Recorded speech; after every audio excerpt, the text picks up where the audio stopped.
안녕하세요. 이루고 명성학 원장 정오라고 합니다. 오늘은 사주궁합, 행복한 결혼 생활의 시작점과 끝점에 관한 내용을 살펴보도록 하겠습니다. 사랑하는 사람과의 만남과 행복한 가정을 꾸리는 것은 그 누구나 꿈꾸는 그런 상황이죠. 특히 연애운과 결혼운이 도래하는 시기에는 그 만남이 더욱 중요하고요. 어느 커플은 부모님의 적극적 반대에 부딪혀 때로는 간절히 사랑했음에도 불구하고 어쩔 수 없는 이별을 맞이하며 슬픈 시간을 보내기도 합니다. 어떤 사람을 만나 사랑하며 결혼하는가는 인생의 중요한 과정일 수밖에 없죠. 많은 분들이 옛 조상님들로부터 중요하게 여겨온 사주궁합에 대한 궁금증을 갖곤 합니다. 과연 인연을 분석하는 것이 행복한 관계 형성에 얼마나 중요한 영향을 미치며 불분명한 정보 속에서 어떤 기준으로 신뢰할 수 있는 조언을 체크해야 될까?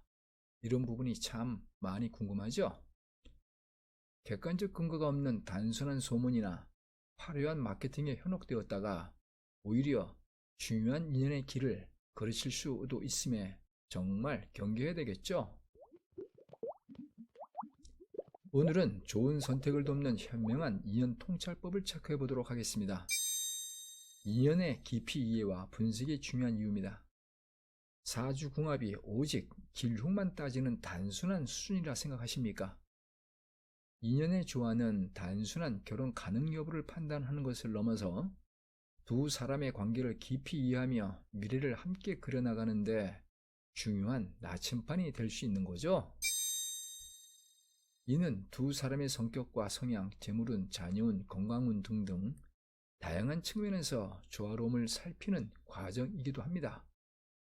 단순히 결혼 가능성을 넘어 행복하게 조화를 이루어 가정을 이끌어갈 수 있는가에 관해 다각도에서 살핌이 필요한 거죠. 피상적 분석을 경계해야 되는 이유입니다. 띠별궁합이나 4살치 않은 궁합도 안 본다는 식의 단순한 속설은 매우 피상적 편견이죠. 경험상 4살 차이 부부들이 이혼 상담도 많았듯이 단편적 정보는 오히려 오해를 불러일으킬 수 있기 때문이죠. 진정한 인연 분석의 핵심 요소입니다. 두 사람의 사주팔자, 즉 년월일시라는 4개 기둥에 담긴 조화에 대한 심도 있는 분석이 필요하고요.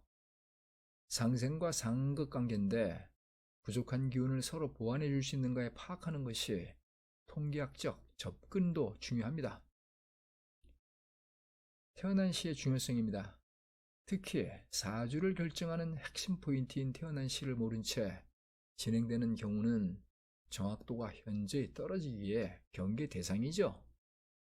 즉, 1시간 차이로 좋은 궁합, 나쁜 궁합으로 극명하게 구별되는 사례들도 많다 보니까 어느 한쪽이라도 출생시를 모른다면 전혀 의미 없는 내용이라 생각하시면 됩니다. 시력 검증이 필수, 허장성세뿐인 유명세의 함정도 경계 대상이죠. 인생의 중요한 전환점인 결혼을 전제로 인연을 살피는 일은 그 중요성을 반복적으로 강조해도 무리가 없습니다. 겉만 번지르르한 허세나 유명하다는 평판만 기준으로 섣불리 결정했다가는 안타까운 결과를 초래할 수도 있기 때문이죠. 잘못된 오판의 위험성, 피상적 말의 함정도 조심해야 되겠죠. 실제로 근거도 부족한 유명세를 떨치던 곳에서 두 분은 사주의 합이 들어 매우 좋습니다라는 피상적인 말에 의존해서 결혼했다가 파경을 맞은 사례도 의외로 많습니다. 이는 두 사람 사주 관련 코드를 제대로 분석을 못했기 때문이죠. 결국 획일적이면서 근거가 부족한 곳에 어긋난 판단과 조언은 오히려 불행의 씨앗이 될 수 있습니다.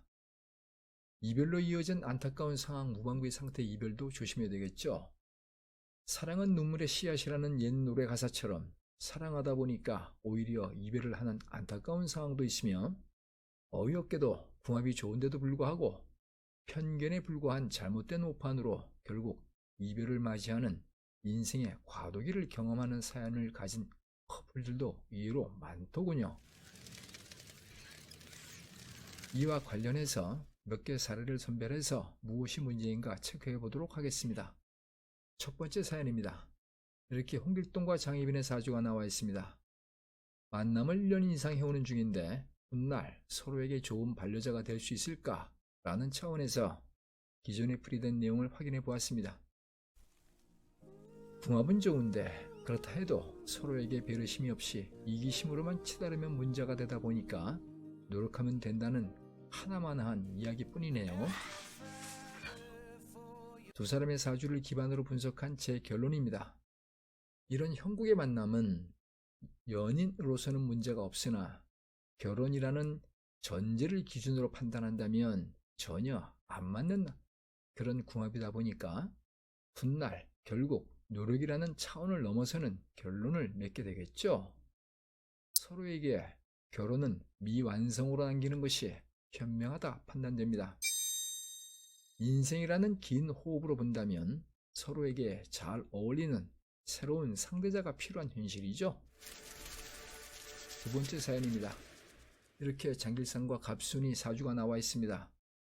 남자친구 부모님께서 여성 갑순이 사주가 안 좋다며 결혼을 반대하는 상황인데 그 이유는 같이 살게 되면 남자분의 건강에 문제가 생겨 위험해질 수 있다는 설명을 들은 부모님께서 반대하시는 그런 상황이네요. 이에 달린 추가 답변들을 체크해 보았습니다. 같이 살게 되면 자주 다툼이 있어 갈등이 심할 거라는 설명도 있으며 여성이 이쁘기는 하나 날카로우며 부부자리가 형스할 궁합이라는 내용도 있습니다. 서로가 이성운이 안 좋으며 갈수록 상처만을 줄 수 있다는 그럴듯한 조언도 있네요. 다른 각도에서 분석한 제 경험적 결론입니다. 궁합적 측면에서 전혀 문제가 없으며 더욱이 갑순이 사주가 안 좋다는 타인들의 논법에 전혀 동감할 수 없는 이유는 상당히 좋은 형국을 가진 모양새며 오히려 남자분 사주가 안 좋기에 여자 부모님이 결혼 반대를 한다면 모를까 어이없는 판단을 그런 상황이네요. 즉 적반하장이라 생각하셔도 무방하겠죠. 저는 이런 사례들을 자주 경험하곤 합니다. 이상 두 개 사연을 통해 살펴보았듯이 극과 극의 다른 결과를 보게 되기에 결국 명확한 검증과 분석만이 중요하다 자신있게 설명드릴 수 있습니다. 현재 만나는 사람이 있으십니까? 결혼을 생각하는 사람과 궁합이 궁금하십니까? 요즘 갈등이 있다 보니까 계속 만나야 되는가? 이쯤에서 헤어짐이 좋은가 고민 중이십니까? 초혼이든 재혼이든 궁합에 관하여 무엇이 궁금하십니까? 현실적으로 명확한 조언이 중요하다 생각합니다.